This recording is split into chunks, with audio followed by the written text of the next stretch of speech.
Now, her online videos have been viewed more than 1.5 billion, yes, not million, billion times, and feature the likes of Michelle Obama, Bill Gates and The Rock.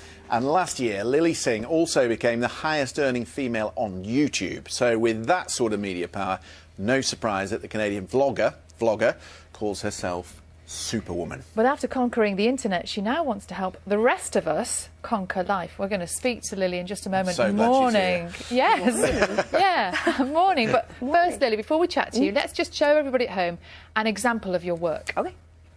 What up, everyone? It's your girl, Superwoman. I'm at Howard University, and guess who I'm with? I mean, you think you're ready, but you're not ready. You know who I'm with here? The First Lady of the United States herself, Michelle Obama. Thank you so much for being on my channel. How are you? I am great. I'm excited. Dwayne, Rock, DJ, what are you doing here? Oh, my hormones. Hey, I love your hormones, but I'm launching my YouTube channel soon, and I just need a little bit of advice from the only person I can get it from, you. Right, of course, YouTube, and obviously I know YouTube. Yeah, YouTube's pretty much my world. It's pretty much like my tube. I just met her, and I don't know that much about her. I know everything about her. But that's an unfair advantage in my defense. What a huge honor. Thank you so much for being on my YouTube channel. This is proof. This is not Photoshop. This is a real thing happening right now. Do you actually think the world is becoming a better place? Because according to people on Twitter and everything you see on social media, sometimes it feels like the world is kind of going to hell and we're all epic fails. I feel like we have so much in common. We do. We're like twinning. That's why we're twins. together. We're like twins. Just like. You hadn't invented all that. Wow. So for people at home who might not immediately know who you are, that is who you are. I mean, that was a great introduction. Thank you. Yeah. That was the greatest highlights reel I think I've ever seen. Michelle Obama, Bill Gates. Exciting. And The Rock. Now, hang on, we should mention The Rock, shouldn't we? Because actually, you and The Rock, you have this kind of really lovely friendship. Yes, we do. Where you support each other and It's quite encourage surreal each other. because when I was younger, he was my biggest role model. Literally, my bedroom was covered with his posters. So it's quite surreal that he's kind of my friend and mentor today. Right. Yeah. So I was reading your biography last night, and it says in there that you were a bit retiring, a bit shy, a little bit dissatisfied with your life. None of that comes across in those videos. Yeah, that was me in 2010, before I started making YouTube videos. So not that long ago. Yeah, not 7 years ago, not that long ago. But I was, to be honest, really sad. I was sad. I was going through a rough time period. I discovered YouTube. Why?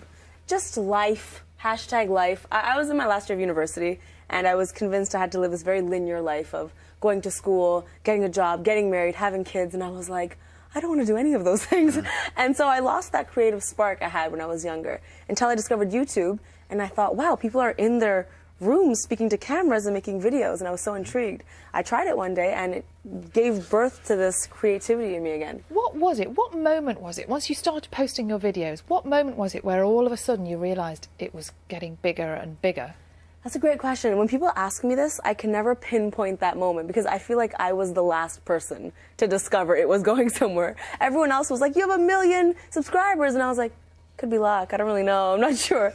I think it was the first time I performed internationally in India, when I was truly across the world, and I was like, wow, people here watch my videos. The internet works. It's a real thing. Did they turn on, because you're from a traditional Punjabi Sikh family, did they turn on to you first because you were this amazing, funny Canadian living, I think naturally, because I was one of the first South Asian females to be on the platform, I think naturally the people that watched me in the beginning were people that looked like me. I think it was refreshing to them to be like, there's that brown girl that's outspoken, yes. But then slowly, when my content started to become more universal, now my meet and greets are filled with all types of people. Yeah. But you're from Christian said, quite a traditional background, but you have put all of that into your YouTube videos, haven't you? Yeah, your dad gets it, doesn't he? 100%. Yeah, I do have to say the parent characters I play are nothing like my real parents. No. I have to say that or my parents get angry. But yeah, I do incorporate elements of my culture into my videos because I think culture is beautiful and we should share it. Because you grew up in a family where you were expected to get married quite young, I guess. Not young, but just by a certain age. Right. After the school and the job thing. But my mom now said the best words to me ever. She said, I don't care if you get married. Really? So No. do they come to your shows? What do they make of it all? They do. I mean, they love it now. My parents are so supportive and wonderful, especially while writing the book. My parents, I think, were most proud of the book because that's something they can very much so understand. So why a book? If you have all of these people who watch you on the internet, massive, massive star. Why go to like the most traditional, old-fashioned medium there is? What is it about a book? I think it was a different experience for me. You know, when I'm writing my YouTube scripts, they're 5 minutes long. I have to think about a punchline. I have to think about the audience paying attention. With the book, I was able to be more vulnerable and have my face not be seen for once, so I could be more emotional and raw and much more thorough. Yeah. You know, I've been through some truly unique life experiences. What's the book called? How to be a bouse. Oh, yeah. A bouse. Bouse. What is a bouse? Oh, great question. A bouse is unlike a boss who's just at the workplace, a bouse is someone who conquers all of life. So personally, professionally, in their relationships, how they communicate, everything. You're particularly good, aren't you, when it comes to girls encouraging girls. And you've spoken a lot, haven't you, about how sometimes young girls, teenagers, can be quite mean to each other and not encourage each other. Right. What is the message that you give them? Well, I have a campaign called Girl Love, and the aim there is to end the cycle of girl-on-girl hate. And just kind of the message I want to give is real, true, strong, powerful women support other women.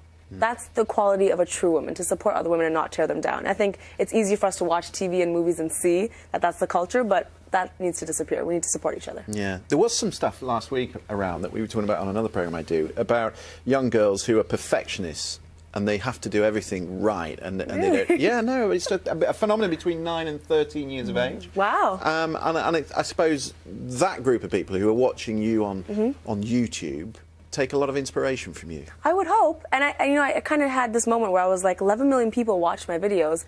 Let me talk about something empowering, and let me be a light, and let me be a voice. Oh, Lilly Singh, it's lovely to meet you. I Thank feel you. inspired by you already. Should we try and I'm conquer going to life? go out of here, I'm going to be a bouse. Yes. You do that. Yeah, you do that. Lily's book is called How to Be a Bouse. Yes. A Guide to Conquering Life. Yes. Lilly, thank you. Thanks for Thank coming you in. so much. Appreciate Good it. to see you. Still to come on breakfast, we'll have a